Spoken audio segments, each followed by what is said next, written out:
And I told everybody, I said, just give me a year and we'll see where this goes. Wow. I'm going to make this work in a year. LawFlip, objection, Your Honor. Turn the game upside down. LawFlip, objection, Your Honor. Turn the game upside down. Happy Monday, everybody. Welcome to LawFlip. It's a conversation about law, life, politics, sports, and everything in between. I'm your host, Benjy Smith, with Michelle Navati. Hello. And Louis Benowitz. Namaskar. And we have Larry Brown. And Larry Brown is the founder of Larry Brown Sports and one of the preeminent figures in the digital sports industry.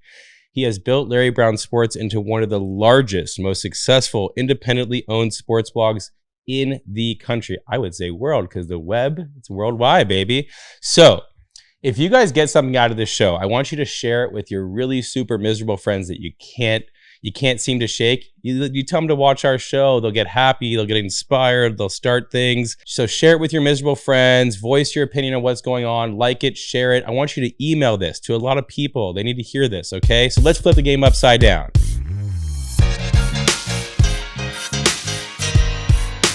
Larry, thank you so much for coming in. I've been reading your blog for a long time, and we really appreciate you coming in. We want to talk about sports and life, and so we want to start with this. What made you decide to pursue a career in sports media? So we've known each other for a long time, and the foundation of that was like sports. Yep. We love sports, played it all throughout growing up, and I love sports. And my parents always said to me, do something you love. You have parents that actually support you doing something that you love? That's what they said, because I guess I was lucky enough to have my dad who didn't love his career and told me, do something that you love instead. And my mom, she compared it to me this way. She said, imagine the worst class that you had growing up and imagine sitting through it the entire day. Yeah, that's having a miserable career. And she said, that's what it's like to do something you don't want. And that scared me straight. And they encouraged me to do something I wanted to do. And there was nothing I could think of that was better than talking about sports all day or writing about it. That is amazing. And how'd you get your start? I know you started in radio, right? Started off in radio. And this was kind of just serendipitous, got lucky based on being in Los Angeles. But a Fox Sports radio studio opened up right in the corner in Sherman Oaks, close by to where I grew up. And I was just driving by like every day on my way to school. Wait, there's actually a studio there? I've the seen one in that sign a bunch of Sepulveda times. Ventura? Used to be a Denny's restaurant that they converted into radio studios. And amazing. A sign went up there and I would just drive by on my way to school every day. And I was like, God, that's a place I would just love to be. And my mom encouraged me to just go check it out. And so one day after a baseball game in high school, I was like feeling really good. And I was like, screw it, today's the day. And I just literally knocked on the glass outside the studio. Someone came outside, brought me in. I saw all these TVs and all these audio levels going and people talking on the radio. It just looked like the coolest thing of all time. And did you get a gig there? Well, so what happened was the guy asked me a trivia question. I answered it correctly and he gave me the information for someone in order to get an internship. And my very first internship in sports was at Fox Sports Radio, and that's how I got started. That's incredible. And then ultimately, you started Larry Brown Sports, which is a widely read publication. How did you have the chutzpah, as they say in our old country, to start your own venture? I wanted to get my voice out there, and at the time I was working in radio. This was like 2007. Websites were kind of just becoming a new thing, blogs and stuff. And I wanted to have a platform for my voice. So I was like, websites are the new emerging thing. Let me get one of those. Let me start one of those. And when I started it, I never, ever, ever imagined that it would become a full-time thing. I just thought it was like a little side project, just something so I would have a creative outlet. And never in a million years would have thought that I would be doing it full-time and that other people, it would be supplying a full-time job for others too. Well, you hear about people being sports writers and it's a tough gig, and you took on a huge risk. I mean, you graduated from a great school, you went to UCLA, and then you really took a lot of risk. What type of advice do you have for people that are afraid of taking that type of risk? I think the number one thing is you have to believe in yourself. And how do we do that? Because that's tough. A lot of people don't. You have to set a goal and work towards it. And that goal setting thing, that's the biggest part about it. And you have to find something you're passionate about. And I was passionate about sports, but also passionate about making it work. And when I transitioned from radio to doing the website full time, I said I would give myself a year. And a lot of people were telling me, my parents were telling me, hey, have you thought about going back into radio? Have you thought about trying to get into TV? What happened to the parents who said, do what you love? Of course, parents are worried and they want to see you taken care of. And I told everybody, I said, just give me a year and we'll see where this goes. Wow. I'm going to make this work in a year. And that was my number one thing before like almost anything else. And I was going to do whatever it took to make that work. And like 1 million, that was like my level. I wanted to get the users to like 1 million, to get to like 1 million hits. And then I would know that I would have been able to do it. 1 million unique 1 million views, a month, like or page views. 1 million page views over the first year. Yeah, in that 1 year of me doing it full time, because we had a small group then, like a little bit of readers, and we had some traffic. But I said, let me do this for a year straight. I'm going to make this happen. And I was just hell bent on it. So you got to find something you're passionate about. And I'm passionate about sports. I love sports. So for me, it doesn't feel like work because I love it. And you have to have patience. You're not going to see results overnight when you're creating something new. It's going to take time. And so I gave myself a year, and I was patient, and I had the belief that it would be successful. And what are the keys to being a great content creator like you are? What are like some of the secrets that we should know? You want to come up with unique stuff, things nobody else has, because they want to find something from you that they can't get anywhere else. You have to stand out in a crowded field. And so you have to have something unique. Is it a unique angle? Is it unique guests? Is it that you're able to extract things from guests that other people aren't? Can you break news? Are you giving some sort of value to people? So it has to be different and unique to stand out. What do you think makes you stand out? What do you think is your bread and butter? I think we package things in a way that people like. It's easy to digest, very consumable, very shareable. The format, the blog posts. I think what we also do really well is we can take an entire day of sports stories and sift through all that and curate and tell you these are the most important things. And how many stories do you do a day? About 30 or so on average would be a typical day. How do you develop your sources for such an expansive project? A big resource for us is Twitter. We follow a lot of people on Twitter, a lot of resources, a lot of reporters, athletes, fans who will direct us to good content. And then it's just about having that experience level where we kind of compute in our heads, put content through our personal algorithms based on how long we've been doing it to know what kind of content is going to work the best. And how do you deal with the struggle? So you started, you've been in this, you've had the blog for what, 12 or how many years? Since 2007, so a long time. So about 13 years. There had to have been some tough times where you question, am I doing the right thing? How did you have the guts to keep on going? I think just being consistent with it and believing it will work. There's always downtimes in probably every business, especially in our business in sports. A lot of our stuff is dependent on the sports calendar. Football season, so many more fans are passionate about it. The traffic is great. The ad revenue is great. People aren't as passionate about sports in February, for example, after the Super Bowl ends. And it's just kind of the lull in the sports calendar. And you just have to be patient and work through it and be consistent. When you're creating something, when you're a content creator, be consistent. That's the most important thing, so that you create user expectation. But given that your website, obviously you're in the digital age, how do you stay ahead of the curve? How do you go against huge networks like ESPN? How do you take that where some people look at it as a disadvantage? How do you make it an advantage that you're small and nimble? Right. So being small allows us to operate quickly, to be able to turn things around in just a faster way than some of the bigger companies are able to. So for people that are looking at a business with tons of competition, it's impossible for me to get into it because there's so much competition and there's big people in the business.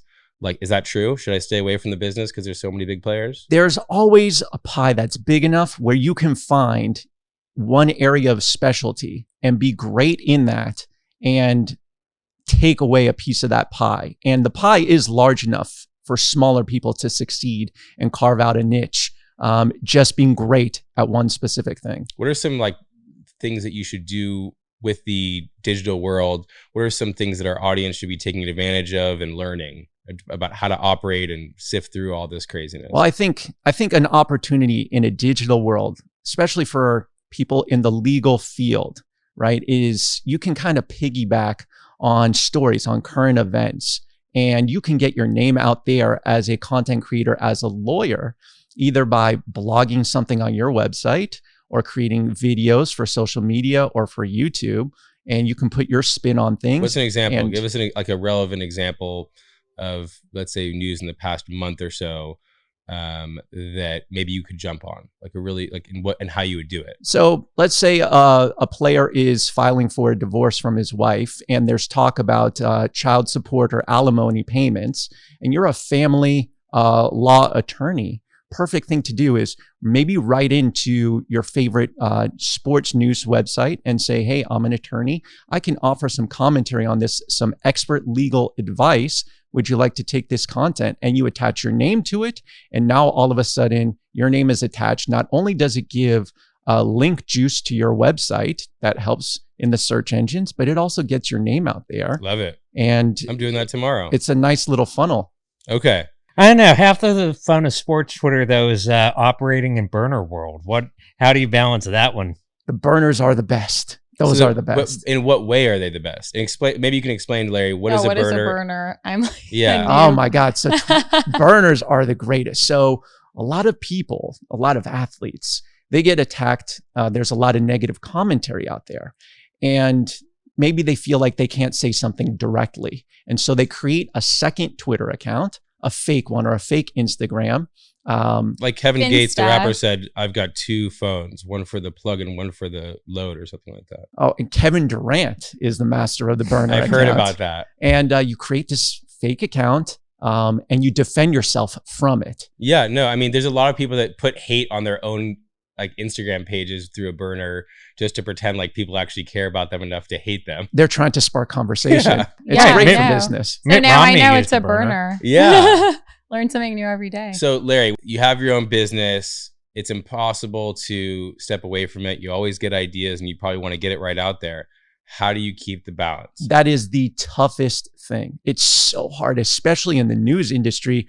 You know, I bring my laptop so many places I go just in case something happens. But I think a really important thing to do for people who own businesses is you hire good people to work at your company, and you surround yourself with good people. I am very lucky to have some great staff members, some great writers who are dedicated. You have Steve Del Vecchio, who I've been reading. Like how many posts has that guy had? Steve Del Vecchio, this is a kid who, when he started when he was in college with us, he's been almost 10 years with us, just hit 25,000 posts published, which is Incredible. an insane number. And upon hiring him, things really took off. And being able to have somebody I can trust who's going to take care of things and handle things, it's the most important thing in order to allow you to grow as a business and to be able to step away. All right, Michelle had a question. So anyways, I've always had a lifelong passion to become a Laker girl, but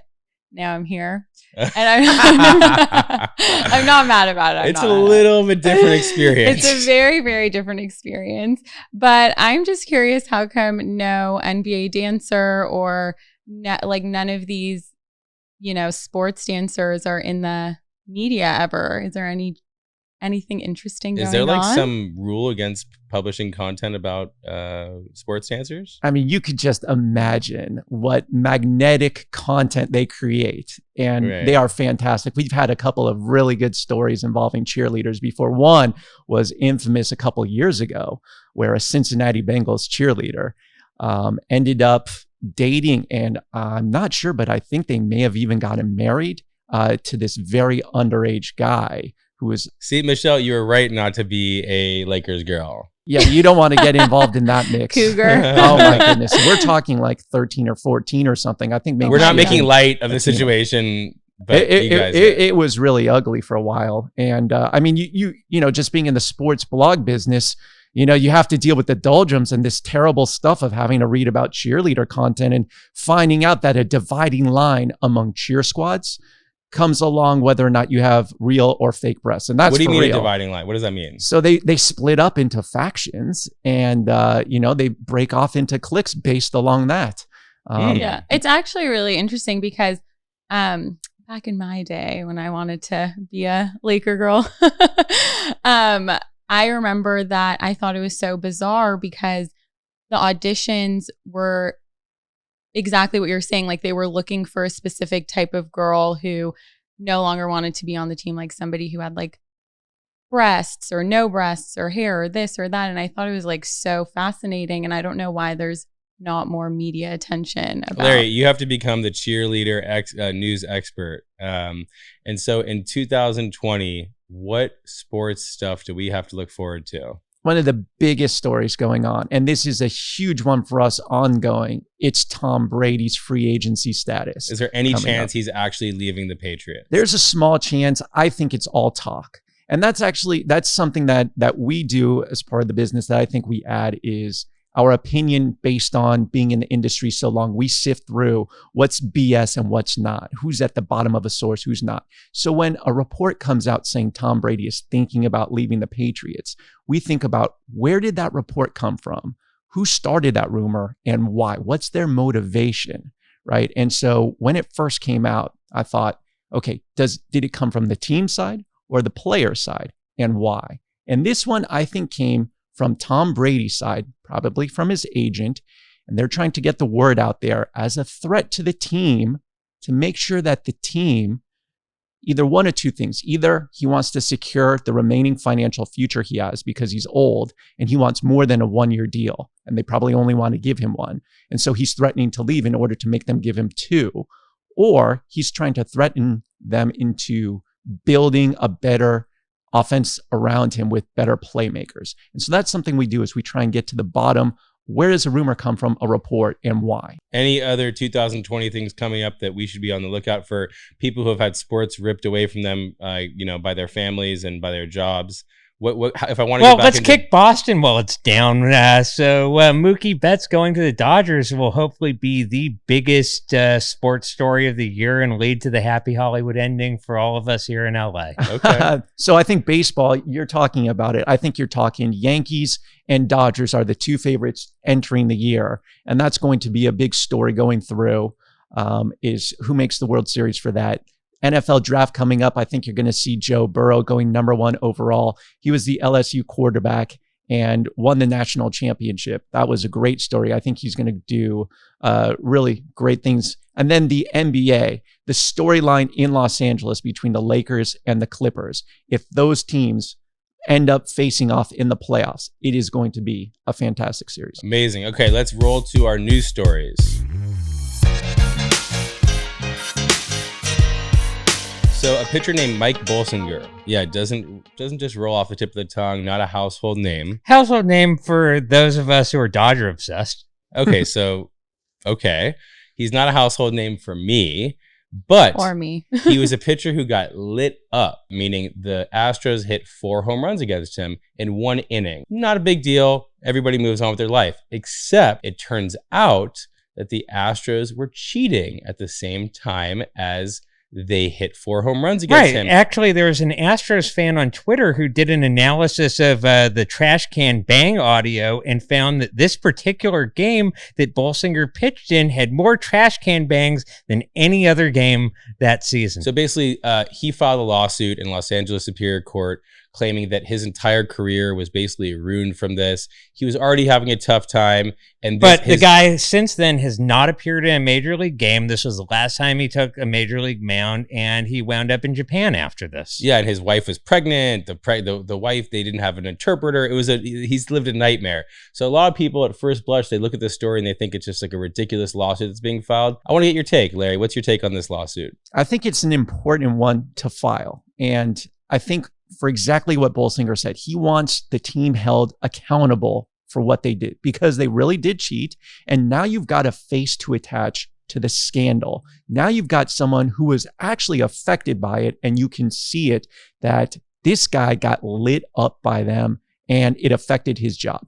Look, being realistic, his career was already teetering as it was, but it didn't help having that bad of an outing. And if they weren't cheating, maybe he would have had a better outing, and maybe he would have remained with Toronto, and maybe he gets another gig out of it after the season. So it's plausible. Do we have it right that he literally never pitched another game after that? He never pitched MLB. in the majors again. He wound up in Japan the next season. I think that's a good lawsuit. I think Michelle, what do you think? I think it's an important lawsuit to be filed, but I'm still on the fence about why we as American specifically always only care about baseball. Like, I don't really think that it's our national pastime. Yeah, but it's just You so just think it's boring. interesting. No, it's just interesting because I don't necessarily think a similar lawsuit would be filed in other sports. I think you're right about that, but this is a very unique situation. So Mike Bolsinger, having watched him more than anyone else here, was an extreme breaking ball pitcher who doesn't have the hardest fastball. So what the Astros scheme was is they'd bang on the trash can when a breaking ball was coming. And so when you have a guy who doesn't throw that hard, who relies on deception, his game gets totally thrown out of whack if the other team knows a breaking ball is coming. Yeah, but what legal cause of action forms the basis to that? That's the thing that's always so unfair interesting competition. to me.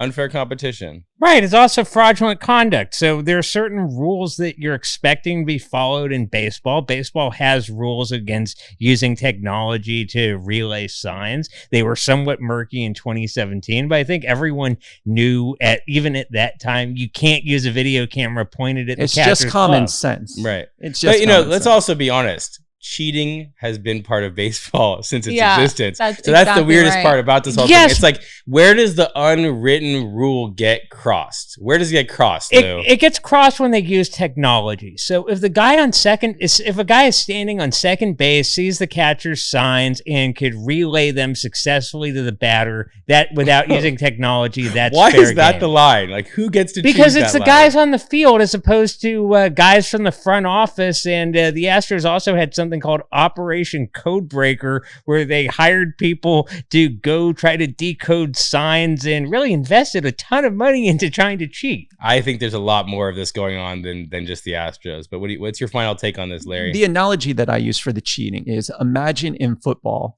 it's one thing to have a coach who can look across the sideline, see what sign and play they're relaying into the huddle, and to be able to, over the course of the game, figure out what means what, and then figure out the signs, versus tapping into their headsets and hearing the play call from the offensive coordinator to the quarterback. And that's the difference. And what the Astros were doing is tantamount to bugging the phone line between quarterback and coach and hearing the play call versus deciphering it. Fair. Okay, we're going to follow this story. We're going to keep it up. We'll have Larry back on to give us an update. Let's now talk about the Kobe Bryant, Lisa Leslie, Snoop, and Gayle King saga. After Kobe's death, nobody really wanted to hear about the allegations of his alleged sexual misconduct back in 2003. There's been a mute button on talking about that since his death, but some reporters have raised questions that it should be part of the discussion. One of them was Gayle King, and she interviewed Lisa Leslie. Lisa Leslie was a WNBA player, an incredible WNBA player. I think she's like going to be a Hall of Famer, and she was really good friends with Kobe.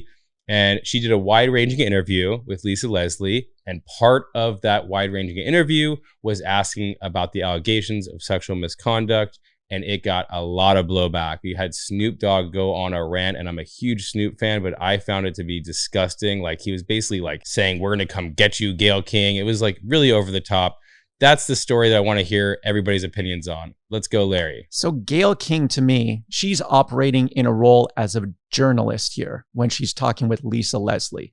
And as a journalist, one of the tasks when somebody dies and it's a legend like this, what do? You figure out the person's legacy. And in evaluating someone's legacy, you have to take a look at the full picture. And evaluating the legacy includes the good and the bad. And so you try to decide how much that case fits into Kobe's legacy and where. And so that's why it needs to be discussed in that conversation, because you figure out the place for it. I just think that, like, and it's fair. Kobe is such a legend. He's such a hero. He's so amazing that his legacy can withstand a brutal story about him. Like, I just don't. So what's your take, Lou? My take is Kobe. Look, everyone knows about the incident in Eagle, Colorado. It was unfortunate. Ultimately, the charges were dismissed, and he paid a settlement to the accuser, likely a very generous one, and bought his peace. So he ultimately compensated his victim. And unlike a lot of people in this Me Too era, we haven't heard a litany of allegations against Kobe Bryant. We've heard about the Eagle incident, the Eagle, Colorado incident, and that's really it. And so even assuming the worst, it's a bad footnote in his legacy. That do you think we'd be as kind and deferential to, let's say, a player we didn't like? Ultimately, if it were something that was the player's defining legacy, whereas Kobe, you have to look beyond. So ultimately, the circumstances that led to his death was the helicopter ride to his Mamba Sports Academy. So Kobe did a lot to advance the cause of women in sports, being a father of daughters, and his legacy can't just be defined in terms of this one incident. Whereas if you had a guy who got a big contract or had one good year who had a rape allegation against him, that guy, as far as reputation goes, is never going to get past that one incident as being defining. I think that's what shows how great he is, that he did get past the allegation. But what's your take, Michelle? It would be a shame if we didn't address it, because I know that there are a lot of women who probably have been sexually abused or assaulted from somebody like Kobe, and they probably have PTSD or something, and always just think that wealthy men who are in power get all of these allegations erased because of who they are. And I just think that it would have been misconduct for somebody not to have brought it up. And honestly, me, myself, I thought about it too. And I feel like I shouldn't be shamed for thinking about something that is a fact of his life. And I think that she did the right thing in bringing it up. And also, like, I'm sure that it was part of their script. And if they didn't want to bring it up, they could have cut it out later. And like, agents talk to each other and tell each other what not to question or talk about. So I think that they both were okay with it. Yeah. I mean, look, they're adults. They're adults having a conversation, and you gotta raise the issue in an interview, right, Larry? The number one thing to me is you have to address it in a fair manner. Right. And that's the biggest thing, is to be fair about it. It's to include it in a discussion that includes everything good that he did, that Lewis talked about. And you have to put it into context. If it's the only thing you're going to say, that's unfair. And that's erasing everything else that he did that was good. And I think people have a right to be upset if it's the only thing someone's focusing on. Do you think that she was fair? Like, yes, in the way that she addressed it? And that's where this became an issue, because on social media, CBS only shared the clip of her asking about that. And that makes it look like she had an agenda. Yeah. And it was unfair. But if you look at the entire interview, it was very fair. I'll say that they didn't do her any favors by making the promo clip all about the questions about the assault. I think they could have done a better job with that. But like, to go for Snoop to basically threaten her, it was so gross. And I love Snoop, but just was way too far. And after the Me Too era, this is going a little bit too far the other way, basically bashing Gayle King for raising a question about a legitimate case that was brought against him. So we'll keep up on this story.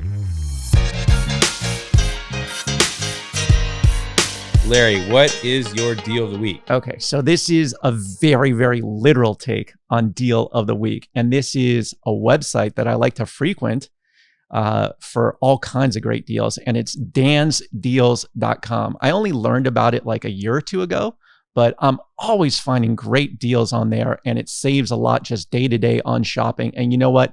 In this economy, when things are tough and there's this disparity in pay for everybody, you got to take your wins where you can get them. And Absolutely. You can find wins on his site every day. Love it. Lou, what's your deal of the week? MLB TV Premium. It's almost baseball season, and watching baseball shouldn't trap you at home. Okay, Michelle, what's your deal of the week? My deal of the week is to get a reusable water bottle. People, don't be lame.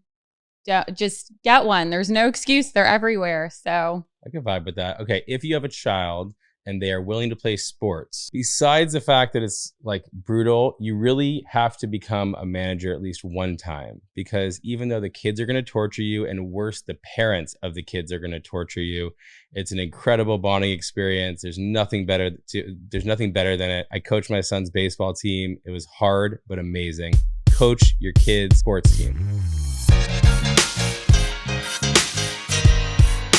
Legal tip of the week. This is brought to you by one of the best law firms in the world. We still don't know who they are. It's Smith & Benowitz. It's a law firm that's been generous enough to sponsor our show. They do personal injury, class actions, and employment. And thank you, Smith & Benowitz. Larry, you're not a lawyer, but you're smarter than most lawyers I know. Give us... That's being way too kind. No, it's actually being it's very a true real. statement. What's your legal tip of the week? My legal tip of the week is if you are considering a career in sports management, working in the front office for sports, or on the player side on representation, it's go to law school. You get a great foundation for contract negotiation. So much of this depends on legal language, being able to understand contracts, collective bargaining agreements. It's a great foundation for a sports career. Love it. Lou, what's your legal tip of the week? Weed and work don't mix. Even though They recreational... No, unfortunately they don't. Even though recreational Unfortunately. marijuana is now legal in California, employers can still fire you for it. Keep it private to protect your job. Love it. Michelle, legal tip of the week? My legal tip of the week is in the form of a quote, and it is a man who is his own lawyer, has a fool for a client. Ooh. I know she that's brought the very heat. harsh, but don't be your own lawyer when Smith & Benowitz can be your lawyer or somebody else, and you can have a team of people who are not emotionally invested and might do something out of spite. And know what they're doing. Yeah, and know what they're doing and want to fight for you. So my legal tip of the week is it's standard for personal injury and employment attorneys to work on a contingency fee basis. That means that we charge a percentage of what we get as opposed to an hourly rate. I hated charging an hourly rate. So what's cool about this is that it's pretty much standard across the industry that we charge basically the same amount of a contingency. So even though you're not paying an hourly rate, you have the benefit of going and hiring like the best personal injury or employment attorneys in the world for the same cost. And so do not do your research, talk to your attorneys and figure out which ones you like, because the ball's in your court. You just have to find an attorney that you like, and there's no upfront cost. It's a contingency fee basis. Hire us.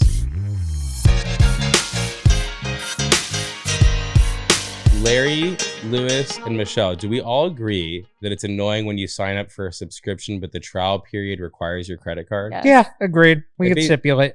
Okay, so wouldn't it be great if you never had to submit your actual credit card number, or you could block the merchant from charging you until you approve it? That's how it should be, Benjy. Well, Michelle, that's how it is. With Rock Paper, you create a proxy credit card on demand that's linked to your actual credit card or debit card, and the merchant can only charge you when you say so. And you don't have to give your credit card to another third party. It's that simple. It's that simple. That's a no-brainer. Agreed. In fact, I move all of our subscriptions over to Rock Paper cards. No longer do I fear free trials. I stopped worrying about automatic renewals. Rockpaper.com/LawFlip. No E in Rock Paper. Get Rock Paper right now.